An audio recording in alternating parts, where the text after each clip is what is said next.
I'll hand over to Howard from the Long Island CW Club. Oh, well, thank you very much, Kristen. And our pleasure to be here today. Always very enjoyable to speak to colleagues over in the UK. And, we look forward to getting started here. Jim, W6JIM, is my co-presenter today. Jim has been in the Long Island CW Club from almost the beginning, and he's one of our instructors. And Jim, why don't you bring up the PowerPoint? Let's get underway here. Okay, so today we're going to talk about how to learn and have fun, and we stress the word fun with Morse code. I'm Howard, Howard WB2UZE from Long Island, New York, and Jim? I'm Jim, W6JIM from Walnut Creek, California, about 20 miles east of San Francisco. And about 3,000 miles apart from me. So that's right. Here we are both from the Long Island CW Club. Let's get going, Jim.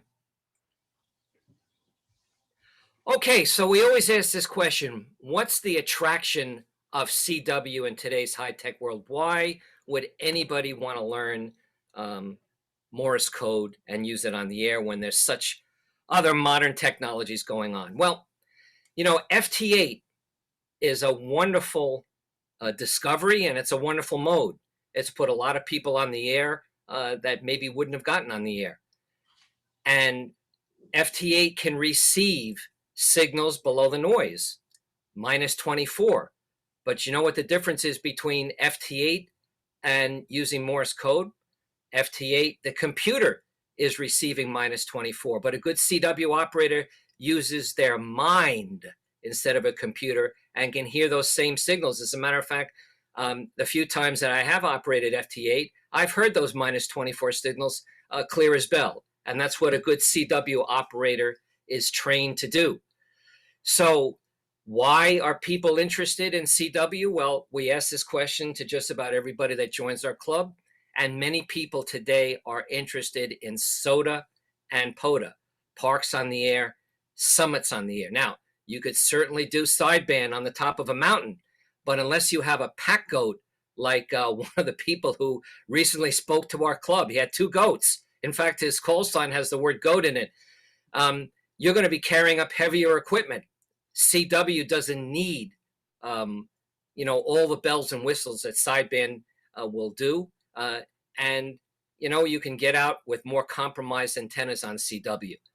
So another thing is that, our society today everything is instant gratification. Everything's on your phone. Everything's at your fingertips right away. There's something very romantic and charming about a vintage mode like CW.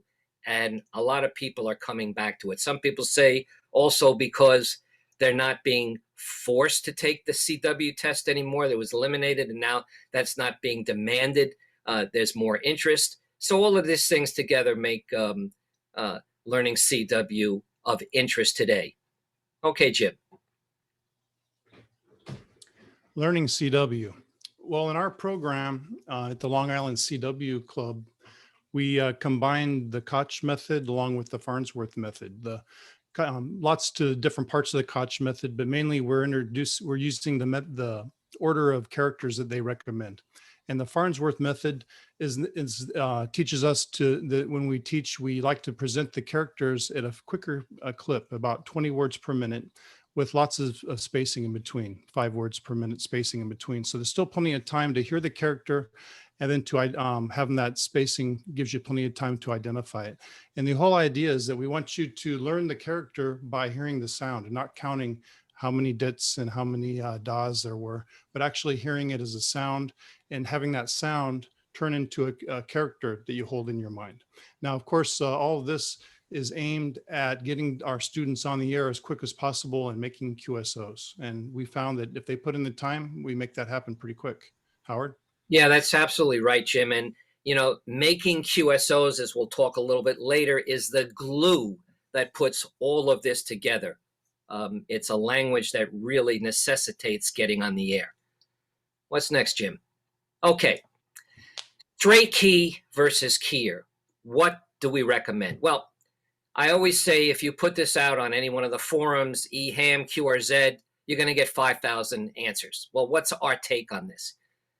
We believe that if you use a straight key up to the point of about 18 words a minute, which is the speed that you really have to start putting the pen down and transition into head copy, that your learning curve is going to be better using a straight key. And why? You know, when the CW is decoded and it's up in your head, your mind has to tell your hand what to do. So that signal travels all the way down into your arm and into your hand, or what we call the fist, right? And we feel it makes a much better mind to hand connection in learning the code. When you have a machine like a keyer doing it, we feel that that's not really going to give you the same solid learning base as when you have to formulate the characters by yourself. Now, are we cast in stone about this? The answer is no. If you want to learn with a keyer, that's totally up to you. And sometimes we'll recommend it when a person maybe has a wrist problem, carpal tunnel, some sort of injury type of issue. It might be less painless to use a keyer than pounding brass, so to speak.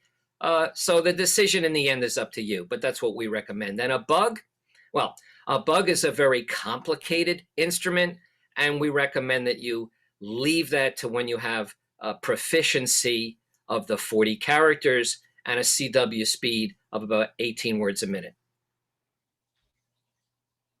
Fear of CW. This is my slide because this is actually what brought me to the Long Island CW Club. I had been a ham since 1996, but I was out of the hobby for about 10 years when I came back to the club, actually about 13 years. And I still had a grasp of the characters, but I was terrified that I was going to get on the air and make a mistake. And we found that with all of our students coming in, that's turned out to be a really big, a common factor with a lot of our students. So they're afraid they're going to make mistakes, and it really is just out of embarrassment, not wanting to look bad on the air. So the way we tackle that is that we combat it, and we do that first of all through when we have our classes. We want to become really comfortable with each other, just like any classroom would be, to get to the point to where we're not afraid of making mistakes in front of each other. And then education. We feel like, and actually we know that if we can teach you, of course we teach you the characters and you learn the characters, but if we teach you what happens in a QSO, we teach you what's normally sent in the first exchange, what's normally sent in the second exchange. You learn that, and then all of a sudden what's coming at you doesn't seem so foreign anymore, and you're able to have a much easier time deciphering things, knowing what's coming at you. And then of course, all of this wouldn't even happen if we weren't having fun. I'm 100% CW because to me, it's the most fun I can have on the air. And we try to have lots of fun in our classes. And as long as we're having fun, it seems like we learn a lot faster, and it just time just flies by. Howard? Yeah, I understand that, Jim. And you know, look, I never knew that people were fearful of CW until we started our club about 3 years ago. I mean, when I got my novice license in 1965, you know, we knew that we had 1 year to go from 5 words a minute to 13 words a minute to take our next license class, which was called the general. And if we didn't make that general, we would lose our novice license and have to start from beginning. So there was a heck of a motivation. Plus, we were all youngsters and there was no cell phones, and maybe there was only one television in the house. And if your parents were watching that, if you wanted to communicate and do something else, you had to get on the air. So there was never any issue of being fearful. Yeah, maybe, you know, that first QSO, we would break out in a hot sweat like everybody else, but not the fear that people experience today. And we try and get into this, and there's a lot of reasons, maybe too much to go into this particular presentation and why people are, but we get it. And we structure our club to help people combat this, like Jim said. So we build a community. Besides CW, we have many different forums and things going on that have to do with ham radio aspects all during the week. And we make it a non-threatening place for people to come in, and eventually we transition them to get on the air through various intermediate steps which we could bring up a little bit later. But we get it, we understand the fear, and we deal with it. All right, getting on the air and QSO protocol. Now, why is it so important? Well, like we said in the last slide, people tend to build up a little bit of a fear sometimes of getting on the air. And the longer you, as we all know, the longer if you're afraid of something, the longer you kind of set it off and push it off, the more that fear can kind of build up. So we want to get you on the air as quickly as possible to break that through that. And then once you get on the air, you've got a whole world of people that will practice with you and operate with you once you get on the air. So that's why it's important to get on the air. But we talked about education, and one of the things we do in order to make it easier for everybody and take away that fear is we have a QSO class called Demystifying the Qso, as well as some other QSO classes where we actually teach what to expect in a QSO. And we teach the standard QSO protocol to start off with. And when you hear, the reason I put up this slide here with this picture of a note and a kind of like music there, is that to me, and I think to any CW operator, I bet you even a non-CW operator, if they would admit it, but when you hear a good QSO where everyone's doing what they're supposed to do, and then the other person comes back and sends what they're supposed to send, it's like beautiful music. It's like watching a couple doing a dance, a ballroom dance or something, to where everyone knows what step they're supposed to do and when they're supposed to do it. And it's just it's a beautiful thing. Howard? I've always liked this back and forth image that you found, Jim. And yes, a good QSO is like being in sync with the other operator. And if you're basically generating the same type of music, it's a very enjoyable and a QSO that actually flows from start to finish. Well, I really like this particular page. Jim is the one who got a lot of the pictures for this presentation, and I really like the one he found on the left with the woman's hair standing up for head copy. Now, head copy is the class that I teach. Now, how's it done? You're not going to find anything on the internet. There's no books written on how to teach head copy. So I've been doing this for about 2.5 years. So I can basically teach it on the base on what my personal experience is. And I believe that there are 5 different pathways to use when you're decoding in your head. Now, the first stage of getting to head copy is what we call instant recognition. It starts to happen at that magic number I was speaking about before of 18 words a minute, where in your ear, you start to hear a letter that you recognize, or the word the, or this, and that's instant recognition, but that's outside of your mind. That's not in your head. So we teach the pathways to bring it into your head and to be able to see the CW as it's being decoded, because you have to hold it someplace.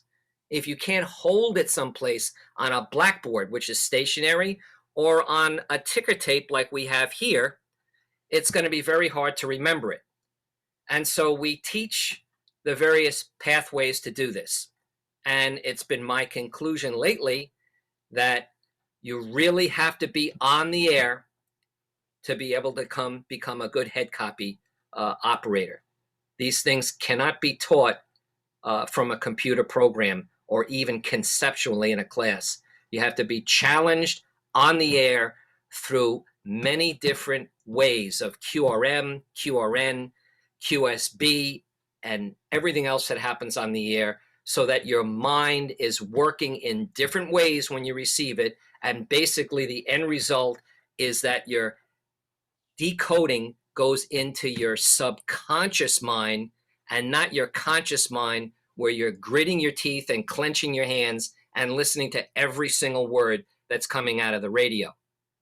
So this is a lot to speak about here, just able to give you an overview of how we look at head copy. Okay, Jim. Increasing speed. That's a question that comes up a lot. People will come into the club. In fact, I was one of them and said, I want to get to this speed, and then I'll be happy, and that's where I want to stop. And people have those ideas, and the quick answer to this question is of is it necessary to increase your speed? The quick answer is no, it's not necessary. But say you want to say your goal is to be proficient at 15 words a minute. You can have great QSOs at 8 words a minute, 10 words a minute, 15 words a minute, or like Howard normally does at 24 words a minute. But maybe you just want to be at 15 word per minute person. That's great. And you can do that. That's that, you can do whatever you want. But if you get proficient at 18 words a minute, those 15 word a minute QSOs are going to be a lot easier for you. So there is something to getting more proficient with speed, just a little bit faster than what you want to do, and it'll make the speed that you want to do a little bit better, easier for you. And as far as increasing the speed, we have classes that are focused just on that. If you want to increase your speed, you can drop in the classes that focus on that. Howard? That's right, Jim. It's so speed. What is speed, right? What do I do? Now, Jim mentioned 24 words a minute. So yeah, I send at 24 words a minute. Now, you would say, well, where does he come up with that number? Why isn't it 20? Why isn't it 25? Every word per minute above 20 sounds different. Now, at 24 words a minute, I can still be receiving in my subconscious mind, as I spoke about before, which enables me to do other things at the same time. The CW is in the background. I'm listening to it. I can balance my checkbook. I can do my texting and my emails, or I can take a phone call. If I start going above 25 words a minute, that's going to demand another type of brain power. Can I do it? The answer is yes, but it's not going to be as comfortable, and I'm going to get more tired. If I want to stay on the air for an hour and a half, I don't want to be exhausted, receiving 40, 50 words a minute after 15 words a minute. What's that doing for me? Now, if you want to get to 50 words a minute, we'll get you there. We got the QRQ classes to do it. But if you're going to call a CQ at 50 words a minute on 40 meters one night, you're going to be pretty lonely. There's a few guys at 7018. If anybody's been down in that part of the band and they get over to the UK, that they're having a three-way conversation on their way home from work in their cars at 55 words a minute. One of the guys is in the club. I mean, it sounds like RTTY. Okay. Can it be copied? Sure. If you want to do that, fine. But there's nobody calling them after they get done. I can tell you that much. So 15 words a minute is a nice speed. You can have plenty of fun and plenty of people to contact at speeds below 20. Of course, where do you come across higher speeds? In a contest, of course, there's short exchange being sent between 30 and 40 minutes, 40 words a minute. A DX pileup, the guy might be sending at 40 words a minute, but you only have to get your call sign and your RST, which is going to be 599 anyhow. So there's no need to think that you got to have high speed and do it first and get there before you get on the air. A lot of people think that they need to do that, but it's not our philosophy. Okay, Jim. Challenges. Okay, well, this is the next part of our presentation. It'll cover overstudy, errors, the famous plateauing, sending, and this military term from Jim's Air Force career, which he taught me, expectation management. Sounds pretty good. So, of course, Jim's going to talk about that. So let's go, Jim. Well, overstudy. Believe it or not, with all people are so excited to learn Morse code that sometimes they can overstudy. There's so many apps, so many websites that you can visit, and so many places where you can practice. And Howard mentioned it earlier, we'd like to get people on the air as quick as possible. What we don't want to happen is for our student to become a professional student. We use a program that we love for learning the code called G4FON. It's one of many programs we use. And you could become an expert at that program where you never make a mistake and you copy everything it sends at whatever speed. Or you can stop using that program and you'll get to where you're 80% at a speed that you're comfortable with, or 60% even, and then get on the air. So this is kind of goes towards where we're saying, studying is great and you need to study, but we need to focus on getting you on the air. Howard? Well, this is a very important slide here. Overstudy, right? Don't be a professional student. With all the apps and the websites that are available to learn CW today, people are really using these to a very large extent. When everybody comes into the club, we ask them what apps and websites they use for CW learning. And I have a compendium already of about 20 pages of these things and ranking them too. So there's scores of them. Now, you remember I was talking about with Jim before about the fear of CW. I'm thinking now that the reason people keep studying and studying and studying is they think they have to be perfect to get on the air because they're afraid of maybe somebody thinking that they're not good enough, or they're going to call them a poor operator, or they'll leave them in a lurch because they don't like the way they're sending, or whatever. And I'm convinced now, after teaching and having this club for over 3 years, that after 3 or 4 months, that's enough study. Morse code was not meant to be taught over a protracted length of time. We have studies in our club Dropbox from 1943. Why 1943? Well, during the war on both sides of the Atlantic, at that time, they had to crank out thousands of Morse code operators.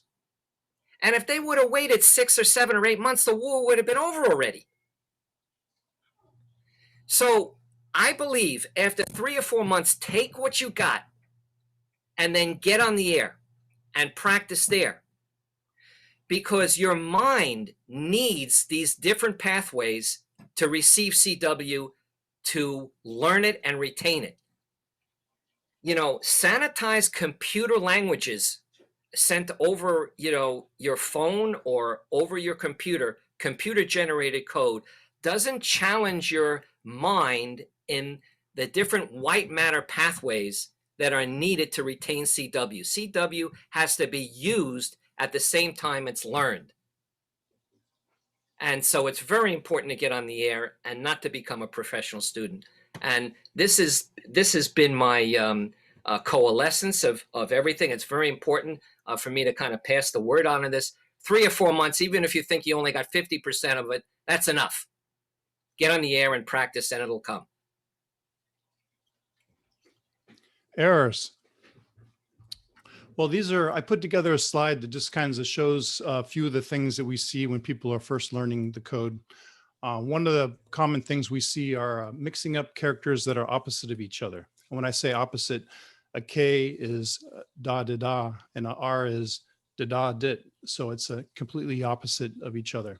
And a lot of times a student will come to me and say, hey, I'm feeling a little down that I'm starting to confuse these things. But in my mind, that's a positive thing that's happening, because they're starting to mix up characters that are similar. They're similar because they're opposite. And the same thing, another situation is similar characters. And that's where a character really does sound similar. They're very close. They're only off by a dit or a da, and an S and a H, a 6 and a B, a J and a 1, or like that. And that normally comes from just kind of training your ear. It'll come after a while. Same thing with the opposite characters. I've never had anybody stuck in that area. We're making those mistakes for very long. They work through them. Same with the similar characters. You develop your ear to really pick, really identify the characters as you hear them. And one thing that we did notice that that I put in here is changing the tone. And that's that I know for myself, after being in the Air Force for many years, that I lost some of my higher hearing. So for me, I can hear better if I change the tone down a little bit, closer to 600 hertz. Rather than closer to 700 hertz. And with all the radios we have today and the practice programs, you're able to do that. You can change the tone to something that sounds better to you. Howard, what do you think? I agree, Jim. And, when it comes to mistakes, right? There's one thing that we don't allow in the Long Island CW Club. We don't allow anybody to say they're sorry. Now, what do I mean by that? In the beginning, when people start to send and they make a mistake, they say, oh, I'm sorry. You hear them on Zoom, they're sending, and they make a mistake, I'm sorry. There's nothing to be sorry about. If you make a mistake, that's fine. Just pick up and don't accentuate that mistake and keep moving. People will get the gist of what you're saying on CW. RST, even if you did DST, the RST comes at a certain part of the protocol that we teach. And if you hear 579 after that, you know that's your RSD, no matter what mistake you made before. So we tell people there's no reason to feel embarrassed, and there's no reason to be worried about making mistakes. Everybody makes mistakes, and the word sorry is never allowed. I rarely hear that now, Jim. You know, we used to hear it a lot, but I think the word got out about being sorry. Okay, reaching plateaus. I like this photo that we found here, and Jim put the flags on top of these mesas from out in Arizona. What are plateaus? You know, plenty of people come to us and they say, you know, I can't get by 15 words per minute. I'm stuck at 18. This is very common. And why? Because you're not getting on the air. I don't want to be repetitive, but I'm adding this now in all our presentations because that's what I'm convinced. Okay, so what happens if you hit a plateau? What do we deal with it? We got to break that plateau. So there's something called periodicity training. Now, I can't take any credit for that word. It comes from one of our instructors, Hal, WA2AKV. What is periodicity? Did you ever see in baseball, of course, you guys don't play much baseball over in the UK, but the batter comes up and he's swinging before he gets up to the plate, 2 bats. Then he drops one and he gets up to the plate and he feels now he can get around on the ball quicker because he doesn't have that much weight. Same thing when someone's training in sports, let's say on a treadmill. They'll move the treadmill up very fast, then come down slow, then they'll move it up in the middle. And this periodicity, they keep changing the speed. So if someone's stuck at 15, we push them past 15 and get them up to 18. Okay, maybe they can't copy much, but we want to break that glass window. We push them up to 18, we bring them back to 10. He can copy that. We bring them back to 15. We push them back up. We shake them up a little bit. And, you know, after a while, we break that plateau. That's how we deal with this. All right, sending. This is another area where that we work through some I don't even like to say problems or mistakes. I'd like to say challenges. We work through some challenges. And some of the things you see when you're new, you see that picture there of somebody with a wooden fist. That's an old Army training video, somebody who's not relaxed. And that can give you inconsistent sending. So that's one of the things we work through, having your DAWs and your DITs all sending consistently. One of the things we have to work on too is spacing. If you don't put the proper space between your characters in a word or between words, then it'll look like you're sending one long gigantic word. So you got to, one of the things we just, Howard and I were talking about recently, we had an older CW op give a presentation to our club, and the way he presented it was you have to mentally send a space. You send your characters, but you have to mentally send a space as well to make sure you're putting a space in between there. I like the way that he said that. Another thing is accentuating the Daws. You know, you can always send your Daw, you know, the dash for the Morse code a little bit longer if you need to. No one's ever going to tell you, Howard likes to say, that you sent your DAW too long. What's wrong with you? Your DAWs are too long. No one's ever going to say that.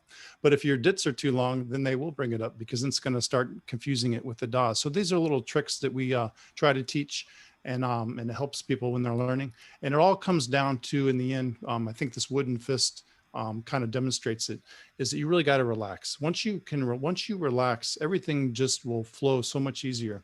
I like to use the example when you ride if you ever, anyone here ever has ridden a motorcycle, if you ride whenever you're tense or you're really stressed out and your arms are really tight, anything that happens in the road is going to come right up through the wheel, up through your arms and into your body, and it's going to be a really uncomfortable ride. It's going to be really stiff. If you can relax, then just like on a motorcycle, you relax your arms, the wheel's going to bounce around and this and that, but it's not going to come up through your arms to your body. If you can relax, you're going to be able to send much easier. And whenever you hear the code, it's going to flow over your mind and you're going to be able to understand it much better too. Howard? Yeah, I agree with all of that, Jim. And just to expand a little bit, you know, CW is like a language. It's an oral language, and you have to treat it like that. So you have to realize that there's a human being on the other end of your transmission. And if you're rushing through this and not giving his brain a little space to catch a little rest, you know, the guy might say 73s to you pretty quickly, especially if he's not that proficient. So what do I mean by this? I could talk to you like this. My RST, your RST is 599. My QTH is Manhasset, New York. My name is, very fast like that, right? Or I could send it. Your RST is 599. QTH, Manhasset, New York. You can send like that. Now, if I'm talking like this very fast, you wouldn't want to hear me give a presentation like this to you guys in the UK, would you? But if I was talking like this, and I said, okay, we're going to give a presentation in the UK. So that's the way you send in CW. You give yourself a break, you take a breath, and let the other guy take a breath, and the QSO will go a little bit longer. Now, accentuating the Daws. A lot of people, when they first start sending, and they don't realize, well, now there's programs that are pretty good called Fist Check.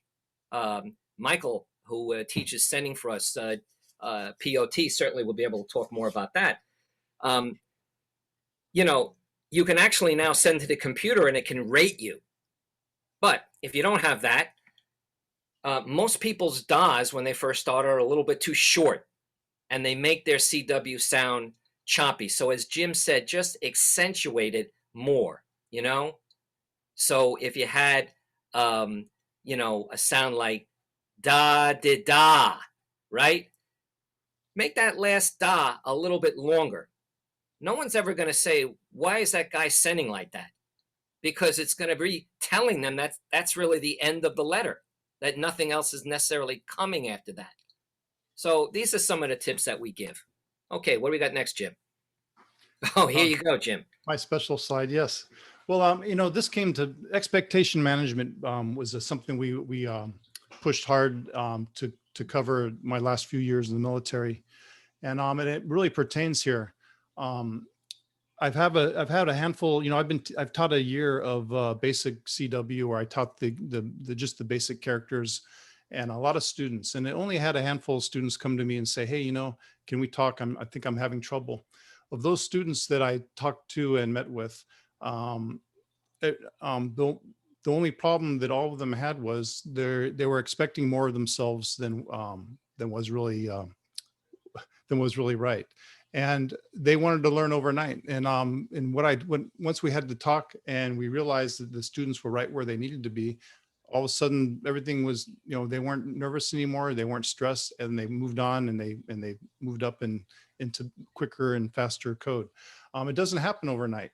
So, just you have to be patient, and you got to put in the time. You got to put in the time and work, but you also have to make sure you don't overwork, like we talked about earlier. And you just have to be slow and steady. I tell my students, just give me 15 or 20 minutes a day of practice, and we'll get you there. If you can do more than that, that's great. But you need to do at least 15 or 20 a day.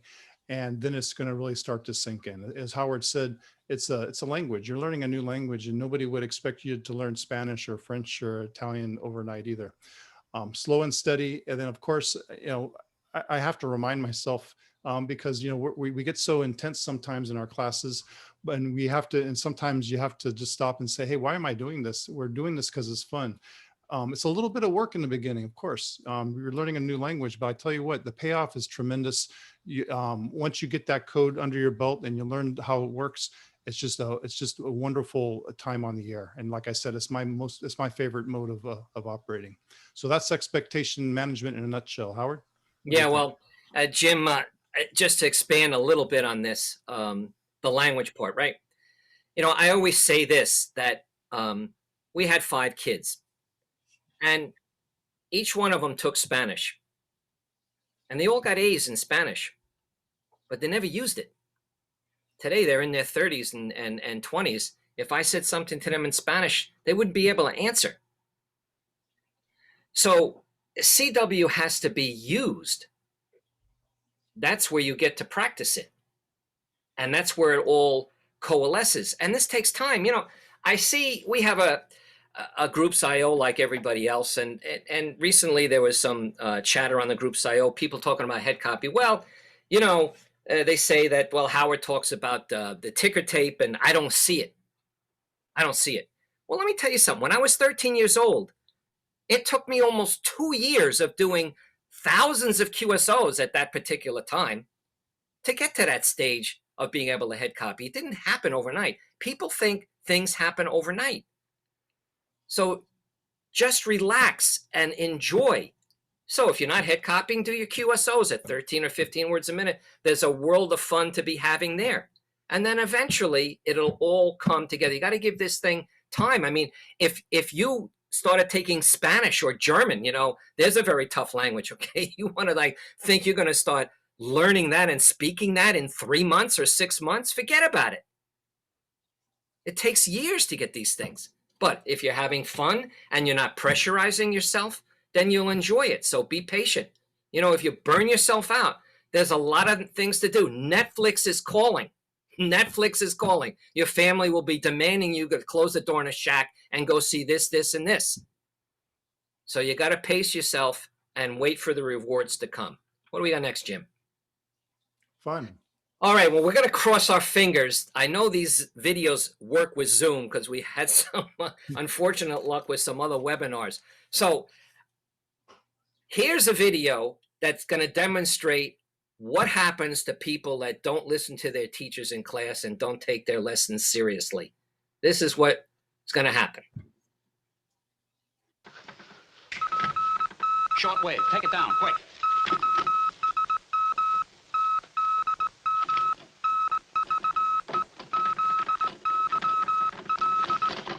What's it say? Ah, shut up. What'd that mean? You too? Now, I am one of the penultimate Three Stooges fans. I even went to Los Angeles, California, and walked up a stairway that they did with a bucket of ice in the 1930s. So I love this, and every time I see it, it makes me laugh. So we don't hit our students. But let me tell you, the CW in that is real. It's not words. It's just like groups of 5 letters.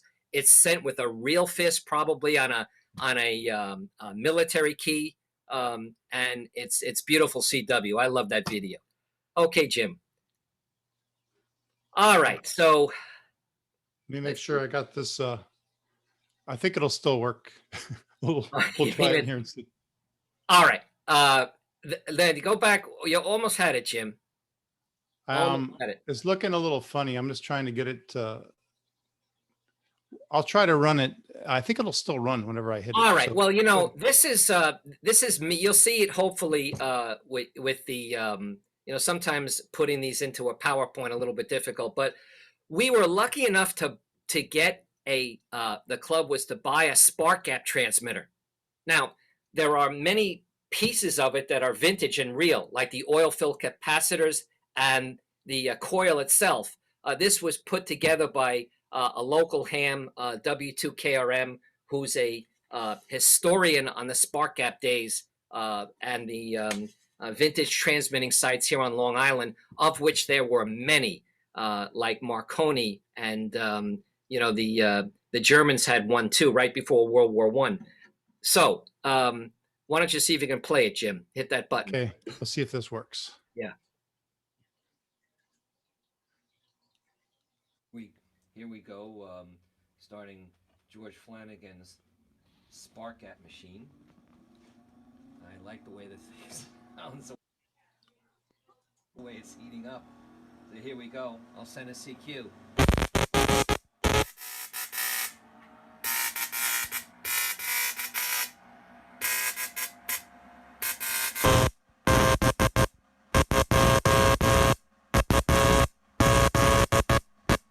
Sign WB2UZE. I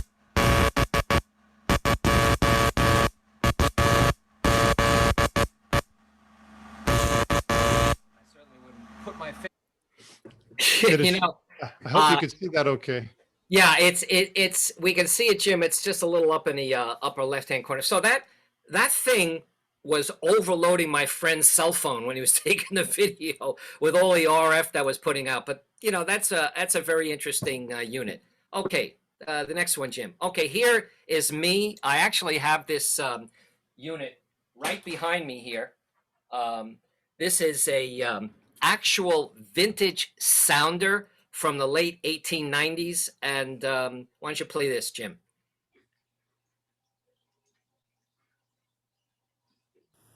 Hello, everyone out there in TV land. This is Howard WB2UZE, and I'm in my shack here where we have mostly modern equipment and my dog Chomper on my lap. But I'm here to demonstrate today a Morse code sounder that's from the late 1800s. It's something that I found in a basement of an old ham shack, and there was a lot of stuff down there, and this was just peeking out at us. We were lucky to find it, and it's in perfect condition. Most hams are really not able to understand CW with clicking. They're all used to tones. But some of us can, and I'm here to demonstrate how it sounds. I'm using a JT38 World War II vintage key, and here's the sounder. So let's send a CQ. That's CQ, CQ, and then from W2LCW.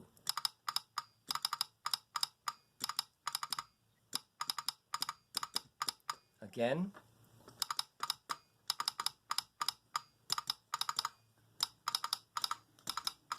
Can even send with my dog licking my hand. There we go.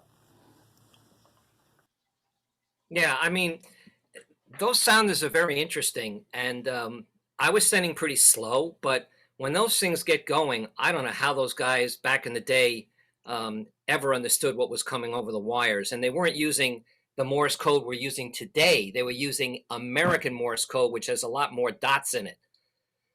Okay, the next thing we got here to show you is the Instructor Graph. This was donated to our club. This is a tape-driven machine that plays CW, the same type of tape that you look at that came off the old teletype machines. And this thing was in nice condition exteriorly, but the motor was a mess, and the rubber grommets on the shaft had to be remanufactured. And two local hams here, N2OUV and another friend of mine out on Eastern Long Island, rebuilt this thing to get it going. And this is what people, I mean, I took my Morse code exam in 1965 in the government office with a machine like this called the Instructor Graph. It's from the 1930s.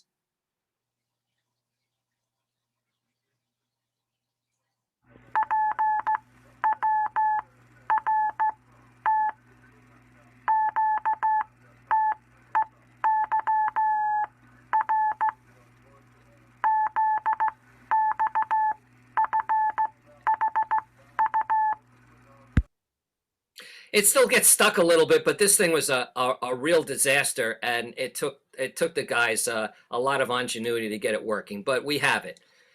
Okay, do we have anything left, Jim? Okay, keys. You know, what are the best keys to use? What do we like? Right here is the Bengali HST, which you see. Is this coming through, Jim? Because I don't see myself. All I can see is the slides, so I'm not sure. You'll have to... Okay, all right. So I was fortunate to have this Bengali HST given to me by my head copy class. They shouldn't have done it, but it was such a nice presentation to me. And it's a single lever paddle, which is much easier on my wrist, which really started to get aggravated being that I'm 68 years old now. Instead of pounding all this heavy metal here on this older Vibraplex model. So it just has one lever coming out that just with a slight touch can send at a good clip. We also like to talk about the J38 key. There's a picture there. Here's one of the ones that are in my shack. There were thousands of these made in World War II and into the 50s. This one was made by the Lionel Train Company, which was a very famous toy company that was pressed into service to do military work. You can't kill these things, and you can still get them on eBay for about 80 bucks. Bakelite base, you can't kill them. And then, of course, there's many different bugs. I have one myself. Let's see if I can pull it out here. This particular bug I got probably 1966. I was delighted when I could finally get off the straight key and stop pounding brass. I didn't have money for a keyer back then when I was a kid, nor were there many keyers made back in those days. And this particular model is from 1953, chrome plated, and you can see an example of a similar one down there. Anything you wanted to show, Jim? I've got a brand new bug I'd like to show, but I'll have to wait till after the slideshow whenever we get I can turn off my background, but I'll show it after the slideshow. Okay, so that's a little bit about different types of keys. All right, so let's spend a minute or two before we take some Q&A about what the Long Island CW Club is about. We started a little over 3 years ago. We have over 1,300 members now. We actually had our 33rd member from the UK yesterday, so we have a nice representation from you fellows overseas. We run 68 adult classes on Zoom per week. Now, there's CW classes and there are forums on many different topics every day of on amateur radio. We have one forum that covers all different types of keys and the history related to it. We have on Tuesday a class that teaches electronic theory. Wednesday, we have a class called CW Makers, where the teacher actually has a microscopic camera and shows you how to build things. Then they do build projects together. We are proponents of Internet CW as an intermediate step to help people get over the fear of CW, which we talked about before. That's on Friday nights. And you want to know something? Friday nights at 10 o'clock, we have CW plus meditation. I'm telling you, meditation.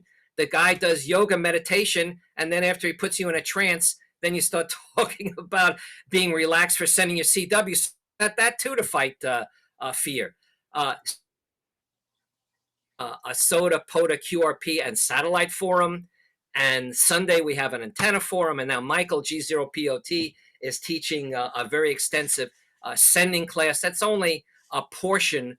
Boat anchors. We're doing boat anchors now on Saturday. So we have all of these things. So that comes up to 68 adult classes. We have 6 classes a week for kids. We've taught about 240 kids, and about 20 of them have gotten their licenses. We have special classes for ladies, and we also teach the handicapped people who are not as fortunate as we are. We're very dedicated to teach people in those situations. We have a class on Monday that accommodates the blind. We don't segregate the blind, but the teacher is visually impaired, and Ray G4FON himself has redesigned to be able to work with sight readers. We're also teaching experimentally the autistic now, and we're going to be teaching soon the deaf, because we have a prototype haptic device that's going to deliver CW vibrations to the fingertips. So we're very dedicated to help those in need that want to learn. So on the left, you'll see a listing of the different type of classes and presentations that we have. All of this can be found on our website, longislandcwclub.org, longislandcwclub.org. Okay, I guess that's it for today. And you're going to send your finale, Jim? Oh, We want to do that later. I'll save that for a little bit later. A little bit later. Okay, so that's basically our presentation. Thank you for listening. I see everybody stayed, so I guess we didn't bore anybody in particular. But, look, talking is one thing. But we love Q&A. Now, I know when Tristan turns it over to Q&A, there's going to be a dead silence, because we know that from Zoom. No one's going to say a thing for the first minute, right? That's but right. we've stayed as long as an hour and a half to 2 hours after our presentations with different clubs in the United States, just talking, because that's what we like to do. We don't like to talk we like to listen and then help. Don't expect you guys to stay up all night with us, but, whatever you want to talk about, we're game. We enjoy that the most. So thank you very much for listening. And Yeah, Howard, thank you. while everyone's formulating their questions, let me show you my new bug I was talking about. It's an upright bug. If you can see Really? that. Yes, it sits upright. and it's by VizKey. I just got it a couple days ago. Wow, Jim, you didn't tell me you Oh. were getting it. That thing is beautiful. Yeah. So it's a lot Now, of fun. Jim, are you gonna do that reclining, or are you gonna sit up doing your standing up bug? No, the bug stands up and I have to lay down on my back. So that's how it works. The great thing about that vertical bug is it can go very slow as well. Most horizontal That's what I heard. bugs, when you slow them down, the dits can be pretty awful. But that Viz vertical is very, very good for being able to slow it down for the for the slower senders. That's good. I'm excited to try. I just got it. I haven't even got it on the air yet. I heard that you could get it pretty slow, so I'm excited to try that out. Hey, Howard and Jim, thank you ever so much for your talk. Absolutely fantastic. And I'm sure it's very motivational for people who are rusty with their Morse or just aspire to try CW. And the number of classes that you have is quite incredible. I'm most impressed with the yoga meditation CW. That sounds amazing. My wife does a bit of yoga. If I can stay quiet, that is, and not laugh at her. And also, I'm very impressed with the Instructor Graph. And I noticed there was 2 rows on the Instructor Graph of paper. So I'm guessing you could reverse it or turn it over for the different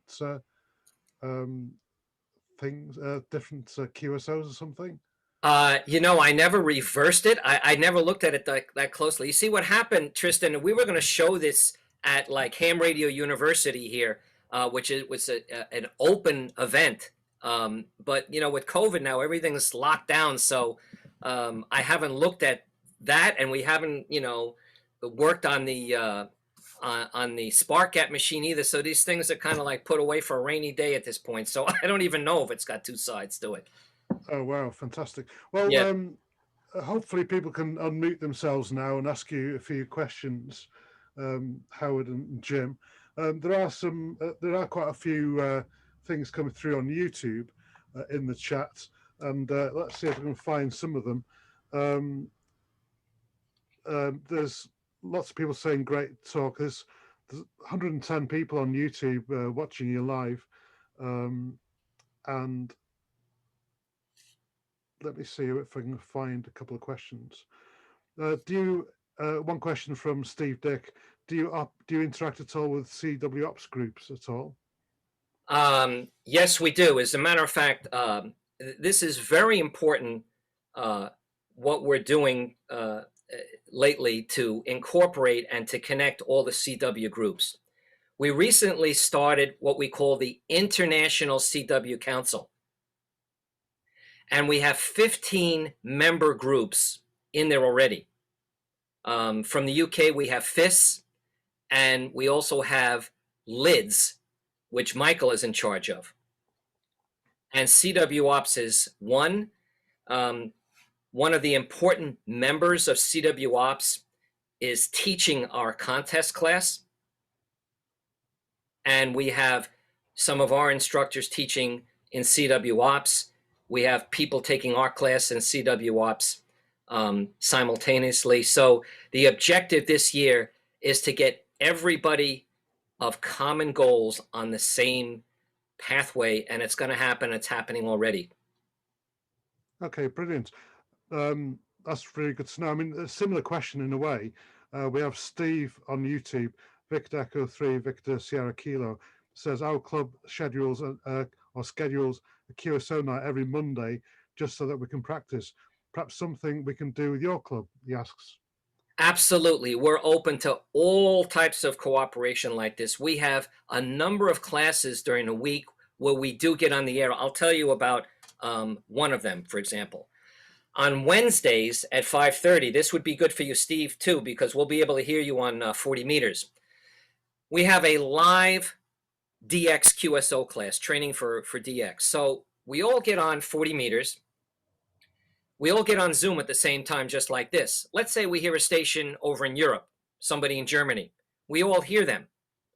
We take turns working that same station, and I'll do the decoding to take the pressure off the students so that they can concentrate on their CW protocol, as we call it, and their sending, so they don't have to be nervous about that. And we go around the room and we all take turns working this guy, providing, that station can hear them. And we've had some tremendous success doing that. As a matter of fact, one of our students worked Australia long path on 20 meters a few months ago doing that. And it was very, very exciting. After someone makes their first CW QSO, they all get a round of applause and a certificate. So yeah, if the VE3 guys want to meet us, please contact me directly. You can reach us through our website, or I'm good on QRZ, and we'll tell you when to come into the class. That's a wonderful answer. I'm sure he's very excited to hear from you, Howard, or when he contacts you. I have a similar question from an Eric Castro and also a Brian Jeffrey, both asking a very similar question. Can you share perhaps how somebody can start copying in their head? If you can give an example to illustrate the idea. And Brian Jeffrey says, what are some of the 5 paths to head copy from those two gentlemen there? Okay, now we have some time to talk about head copy. This is the way I think it works, okay? As I told you before, head copy is in the subconscious mind. If it's in your conscious mind or in your forefront, it's very tiring and it's a lot of work. If you had to concentrate when you were walking, now I'm putting my foot in front of the other one. Is my foot straight? Or am I going to fall, or am I going to be shifting my weight? I mean, you would be there all day, but you don't have to think when you're walking. And that's where the CW has to be put. Now, what are the 5 pathways that I teach? Now, we don't expect this to be possible for everyone. And these things have to be developed on the air. We have studies in our club file, scientific studies that say that learning CW creates white matter pathways in the brain. Now, I was lucky at 13 years old, when my mind was malleable, that I could create these pathways. Whether someone 50 plus, which is the majority of our ages these days in ham radio, can do that, I don't know. But I can show you the way. So what are the ways that I copy CW? Okay, I move the CW from my ear into my head, and I put it on a ticker tape. Even if you see the way I'm pointing to the right, and I'm pointing as a pathway this way. So it travels and I can see it. I can visualize it from start to finish, the whole sentence. I can back up that sentence if I want and make it go back and forth. And at the same time, I have a parallel ticker tape as a check. If there's QRM or QSB or something's going on, I put what I think could be a question mark on a parallel tape, and I check them back and forth. I also move the vibrations of the CW onto my chest here. And I commit my chest right below my throat to receive vibrations. That vibrational device that we made, the study from the University of Georgia said that they felt that receiving vibrations and tones in CW at the same time will increase the learning curve for normal people with normal hearing by 30%. So that's one of the reasons we wanted to delve into it. So if you allow the CW to immerse you on bring it into your body, it's not just stuck in your ear here. That's not where you want it to be. It's not a tone. You shouldn't even be listening to the tone. It's a whole encompassing thing. And then while I'm seeing it travel on this moving device, I also play around and look at the dots and the dashes in my mind as a game. Also a check. So the hearing is only the means to get it into my head, where I play around with it in a visual, mental, cerebral way. Plus the vibrations, all these different pathways. Now, I didn't even really want to talk about this stuff to my head copy class, because I don't want to be bragging to people about what I can do. What do I need people to tell me that I'm wonderful? I don't need that anymore. I'm 68 years old. I don't need to have people tell me that I'm this or I'm that. But I figured, okay, you know, these people know me well enough. Let me declassify some of this, and I'll tell it to them how I do it, because if I don't tell them, how are they going to be watching out for this stuff? And some people are getting it now. Some people are saying in my head copy class, yeah, I see the ticker tape. Not for long. Maybe I can get 5 words on it. Or I can see the stationary blackboard. Or I can feel the vibrations. So I can only lead them to the way, Tristan, you know? But I can't really say that that's what's going to happen to you, because there's no way to learn this by reading. There's nothing on the internet about this. And anything I've read on the internet about guys that have been espousing about head copy, it's like written in a circle. I don't even know what they're saying at the end.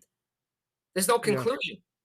Yeah. I get you mean, Howard. I mean, I discovered head copying by mistake when I was listening to the ARRL practice files, and I put them onto a CD to play on my car.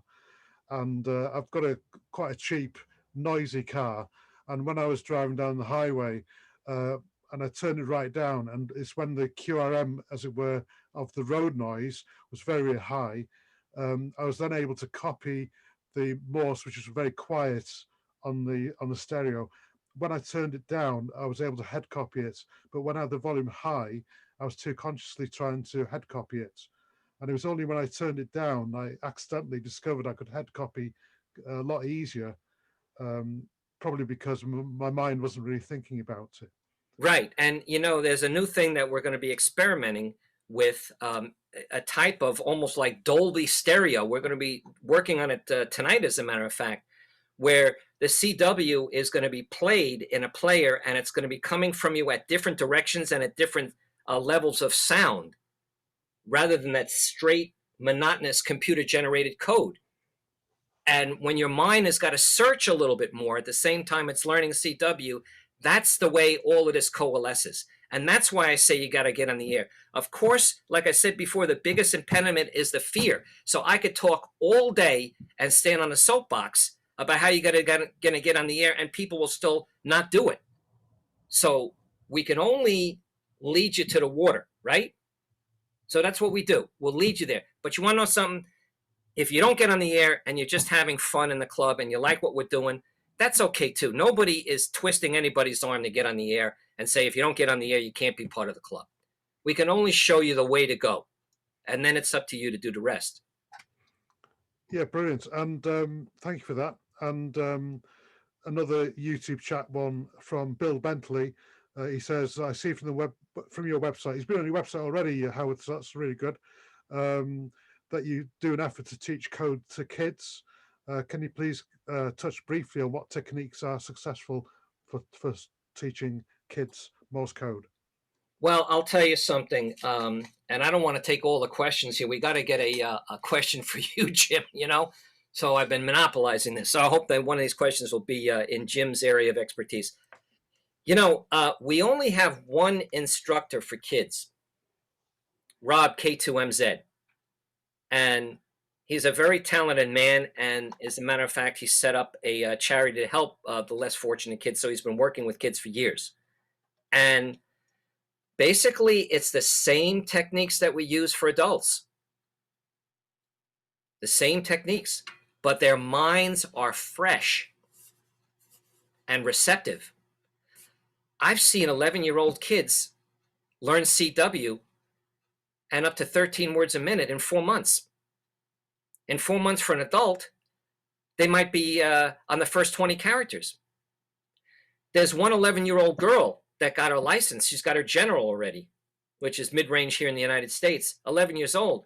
So she comes into my live QSO class, and, you know, she's working Germany, and I'm start telling her, you know, okay, send the RST now, do this, that, do that. And I realized very soon that she's not paying attention to me. She's doing a QSO by herself. So the young mind is very receptive, and we found an ideal age is 11, but we have them as young as 4 and 5. But, you know, to encourage everybody else who's older, listen to this story. We were contacted by 2 veterans on Long Island. One of them is 98 years old. He did CW at the Battle of the Bulge. Can you believe this? When he was being bombarded. He was listening to the Germans over there and copying everything down when he's being bombarded. That man did a presentation to our club. He still knows his CW perfectly. We have a video of him going through A, da, B, da, da, you know, the whole thing at 98 years old. And another guy at the DMZ in Korea, 1953, still knows his CW. So you can be very young, you can be very old. It just depends on your motivation and the amount of time you want to put in. It can be done. Well, that's fantastic to hear, because we've got some very young people in our club and some very old people. Hello, Malcolm, by the way. I've got an easy one for you, Jim, because I know you know the answer to this. You've already got a sale, by the look of it, from Tony, Echo India 5, Echo Mike. Please give me details about joining your club. Well, all you have to do to join the club is go to the website, longislandcwclub.org. Go to the membership tab, and what you'll end up doing is sending a little email to Howard, and then he'll get right back to you with all the info you need to get in the club. Fantastic. So, Tony, hopefully you can join the CW Long Island CW Club very shortly. So I'll hand over to the Zoom floor now to see if people have got any comments or questions. A lot of love on the YouTube, by the way. There's so many people saying thank you so much for the presentation.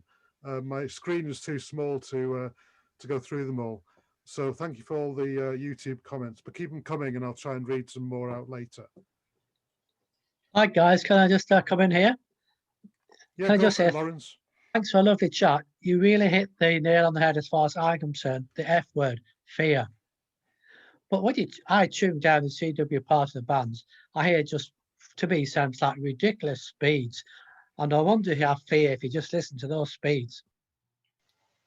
Well, you know, listen, Lawrence, any gentleman operator will slow down for you. Not all, but most.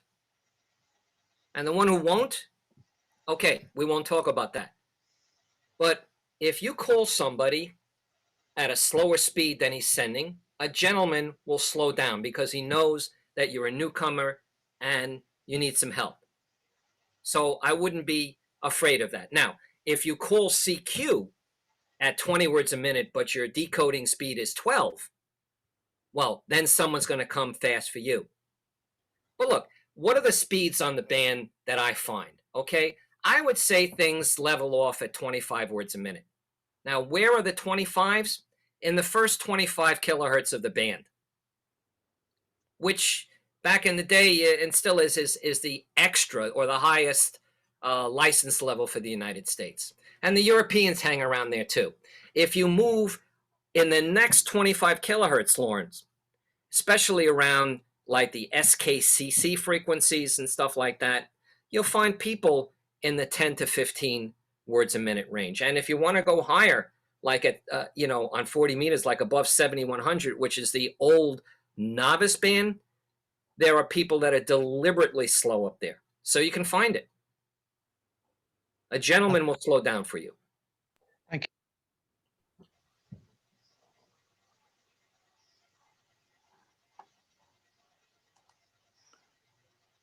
Everyone's gone quiet. I'd love to know your thoughts, Pat, on the talk, because I saw your head bobbing about when the Spark Gap transmitter came on. Well, I mean, yeah, that's just utterly. But if I had a Spark Gap transmitter here, it would have been the greatest motivation possible to learn Morse. What I really sort of picked up from this and what I've enjoyed about all of the lectures is the proficiency of the lecturers, their enthusiasm and their degree of knowledge, not only of the actual practice, but of the psychological aspects of the practice. And Howard and Jim, I really want to thank you for that, because you've given me a tremendous psychological aspect into what's holding me back. And for that, I do thank you. Well, Pat, you know, that's Very nice of you to say. It's a pleasure to be here. And look, it's the next best thing to meeting in person. And it's great to be able to, share our viewpoints with people from overseas and from the UK. And I hope that this does inspire you. Are you, can you copy CW, or what stage are you at now, Pat? Well, I'm at the totally conscious stage, which means I pick up about the first 3 characters, try to decode them consciously, and then lose it completely. I can send Morse rather well, actually. I have no trouble sending it. It's just decoding it. That's my problem. I think that's the same with virtually everybody. And I lose heart. I've tried many, many times to pick it up. And I actually got good enough to apply for the test many years ago. And just before I applied, they introduced punctuation into the test. And that just threw me. That was 27 years ago now. And I've not bothered since until last year. I've had several physical setbacks, which I won't go into. But I obviously retired now, and I think it's time to get started. And I really do want to thank you for your analysis of some of the problems that people have. I think that was the most important part of tonight for me. Well, Pat, this is what I would recommend, and this is what we tell everybody. Okay, how do you do a QSO, right? All you got to do, Pat, is get the guy's call sign. Pull up QRZ right there on your computer. You got the guy's QTH and name. All you got to do is get your signal report then. Your sending is okay, that you can handle. And you want to know something, Pat, if you didn't get the signal report, the sky's not going to cave in. Who cares? And the signal report's easy, because these days, nobody really gives a true signal report. Everything begins with 5 and everything ends in 9. Back in the day, Pat, when you really were using like these boat anchors that are surrounding me, you'd give, if it heard an AC hum or a chirp, you'd give the guy a 5, 9, 6, or 7 to tell the guy that he had a hum. But nothing like that happens anymore. So you only got to get the middle number. And most people won't insult you below a 3 if they can't hear you. They'll give you a polite 539 or a 339. So you don't even have to hear number 1 or number 2, because you're not going to hear it. So you got to hear between 3 and 9 in the middle part, and it's going to begin with a 5 and it's going to end with a 9. And then for his QTH and name, you look it up on QRZ because you got the guy's call sign. You're home free.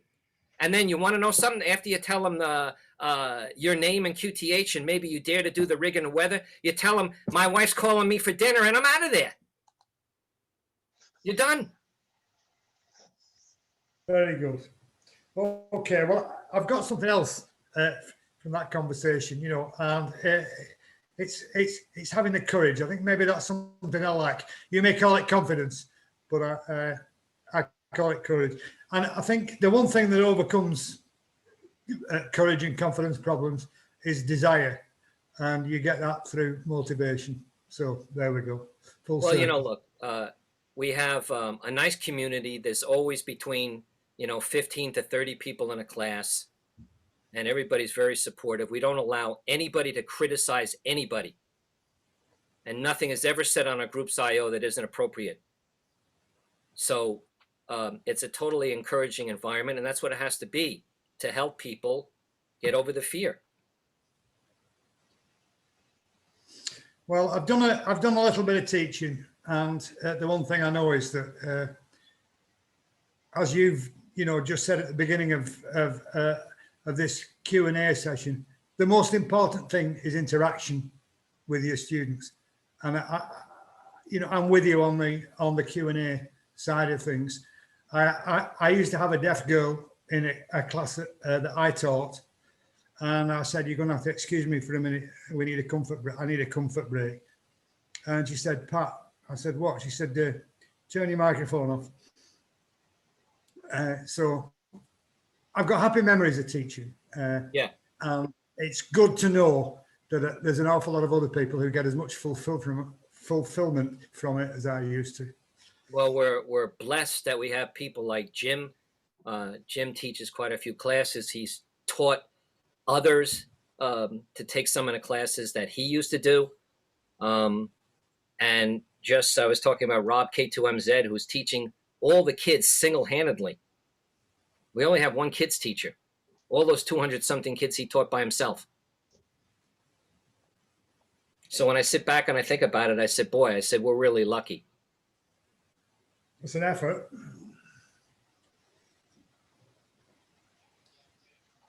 I have a comment from G0UBE. Yes, right, yeah. He's trying to ask people to slow down by sending please QRS, but many times there's no luck. He has his rig set up to send CQ at 24-26 this minute. The stations pile up, but they're too fast to work. Ask them to QRS and there's silence.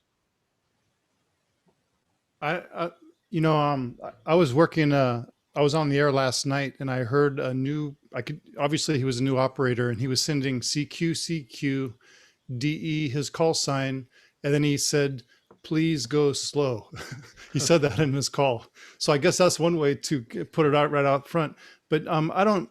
For me, I seek out people who are going slow. I mean, I enjoy contacting new operators, and I think there's a lot of people that are like that. I think that it's just you stay on there and you keep on trying, and you'll find the right people.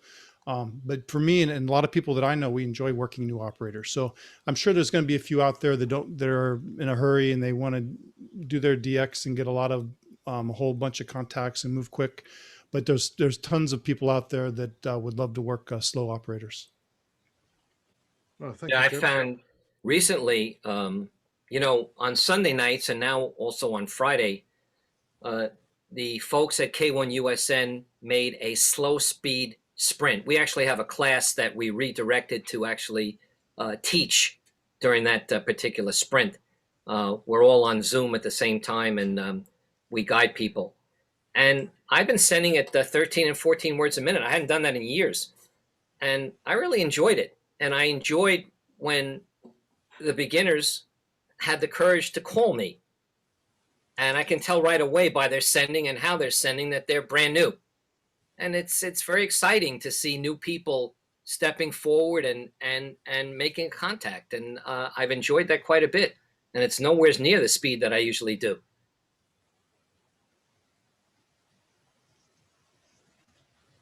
Oh, can I say something now? Sure. Okay. Oh, I'm one of the oldest members of the club now, and I've just started relearning Morse, and I am quite deaf. Now, for people of my age, I'm 85, learning Morse again now, and it's a bit difficult, but I thoroughly enjoy it. But how am I going to interact, say, if youngsters come on? They're going to run rings around me, I know that, but I will still enjoy it. Malcolm, why would they run rings around you? If you're sending at 12 words a minute, for example, why would anybody answer you at 20? And if they did, you don't have to answer them. Well, maybe because at the moment I'm thinking, well, younger people are a lot more alert and they're learning it a lot more quicker than me. We don't experience that in our club.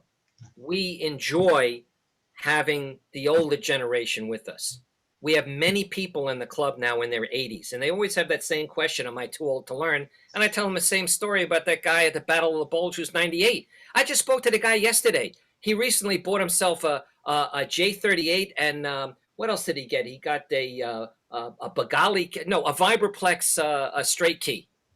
He doesn't have a rig, no. But we sent him an oscillator and a beginner's key, and then he wound up upgrading right away to something he was more familiar with, and he's having fun. The unfortunate thing about it, he doesn't get onto Zoom very well, but he's got 5 kids, so I want his kids to come over there and get him on Zoom when there's certain classes that he would enjoy. But we like being around the older people. I mean, we had 100 people in our Zoom meeting that day listening to this guy from the Korean War vet and this World War II vet. When are you going to be able to talk and interview a guy about what it was like to be in the Battle of the Bulge, decoding CW when your life is at risk?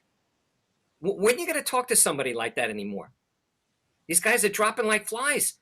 I mean, so we love that type of stuff. And people, you know, if you're in a club and you tell everybody you're 85 years old and you're learning CW, they would love to be with you. Well, that's good because I'm absolutely determined. You know, I've got a wonderful instructor, Linda, G6 Queen Anne, and I thoroughly enjoy every session. You know, I'm determined I will get there in the end.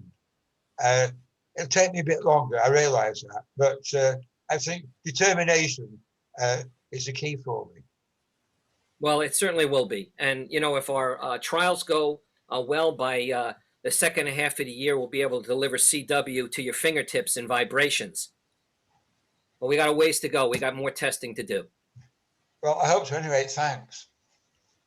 But I thoroughly enjoyed tonight. Thank you. Malcolm, Linda is watching this on YouTube.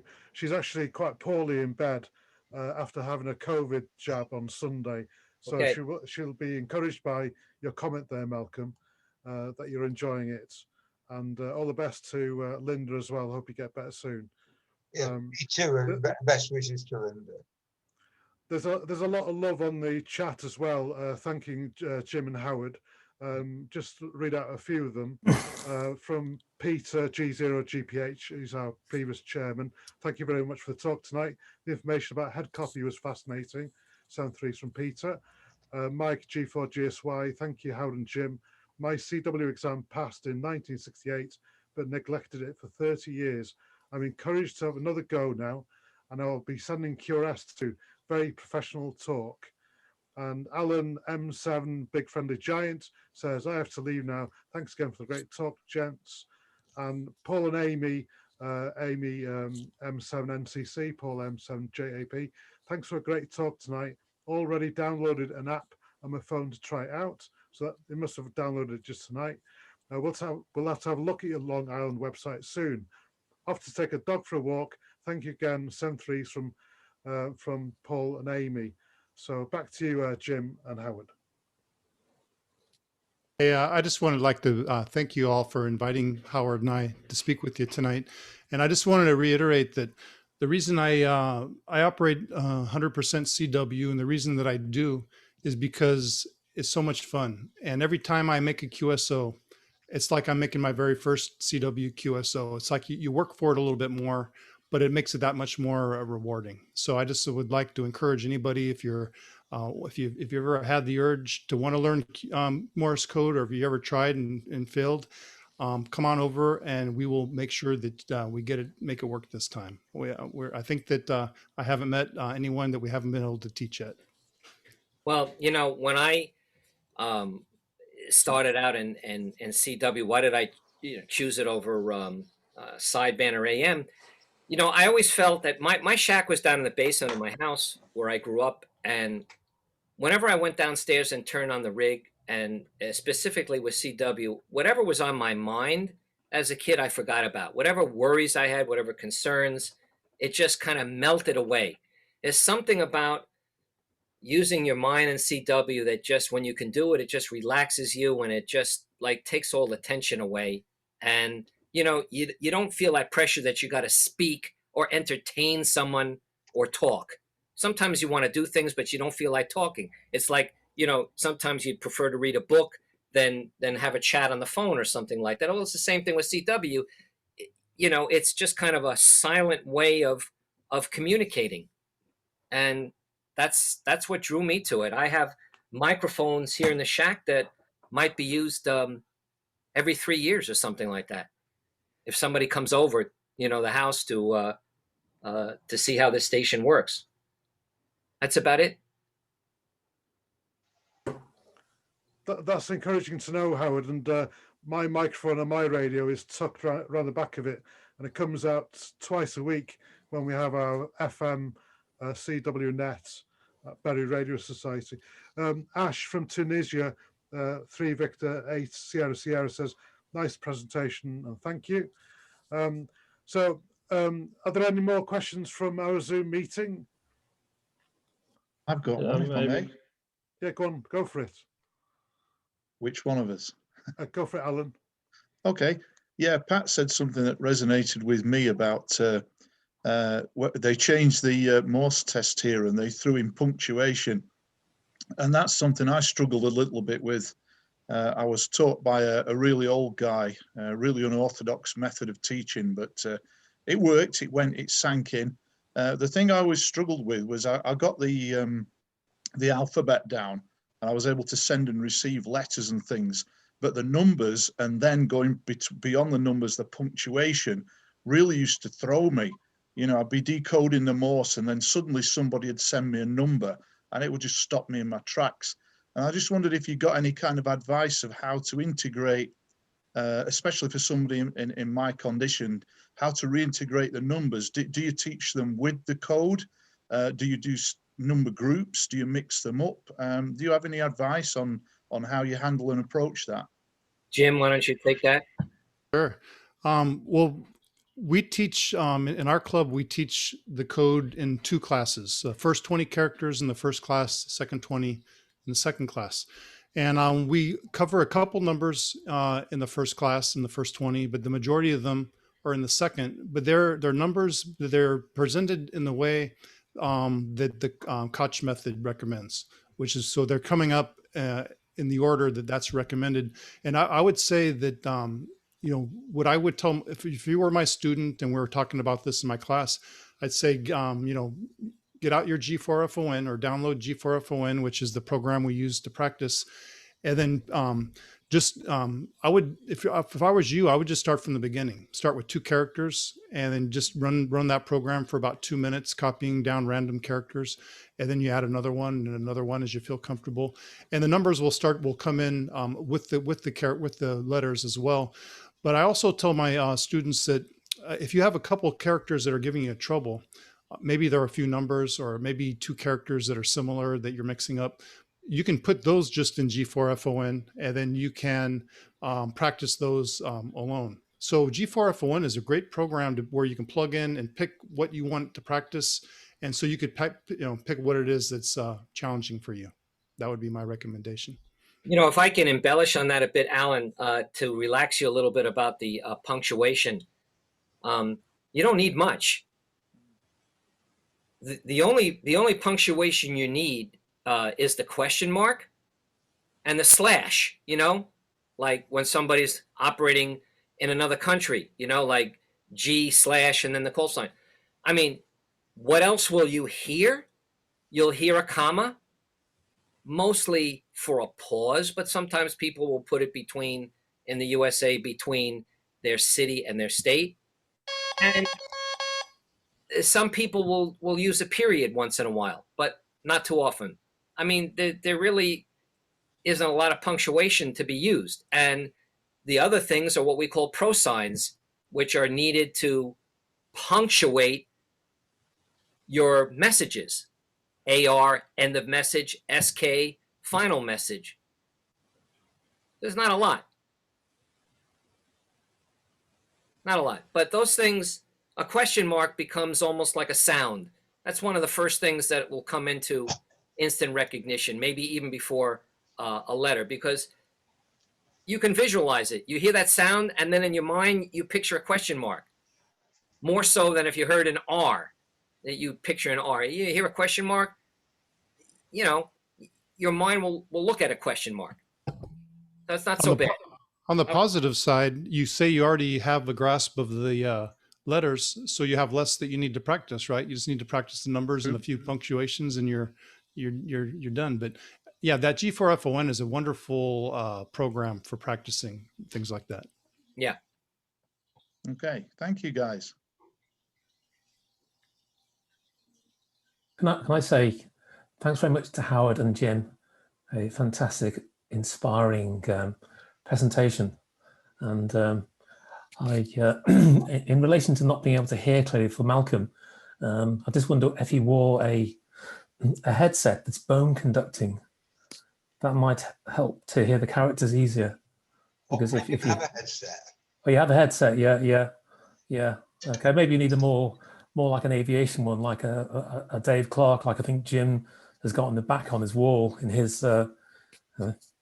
Maybe You've got a good eyes. Good as, yeah. Graph I and got some Morse of are this good. stuff.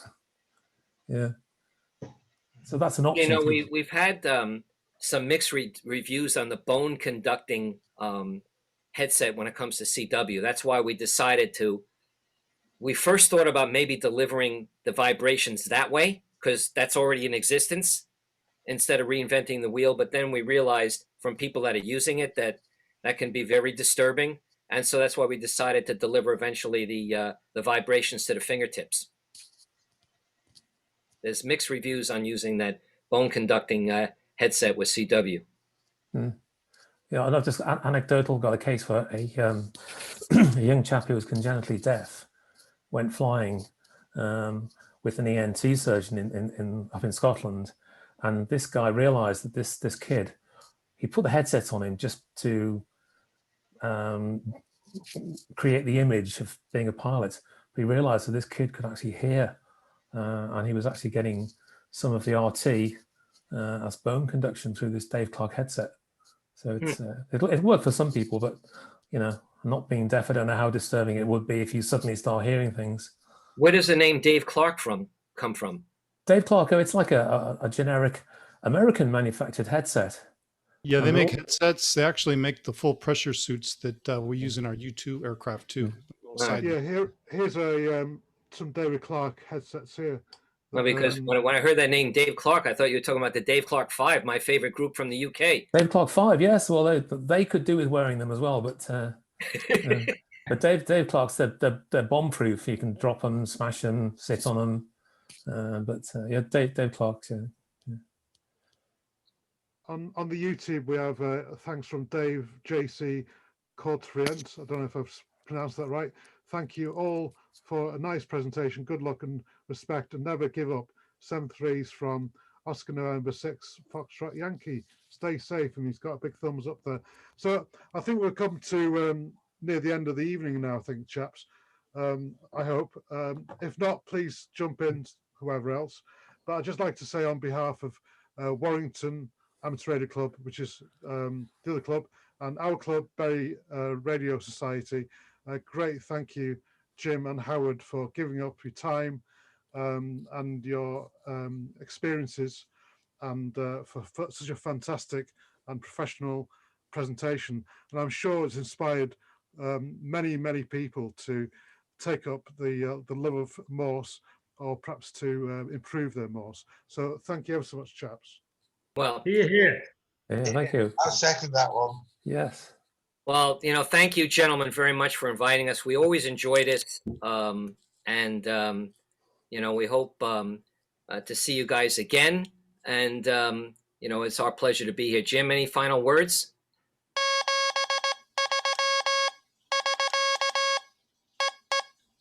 and that was 73 and dit at the end. Thank you, Jim.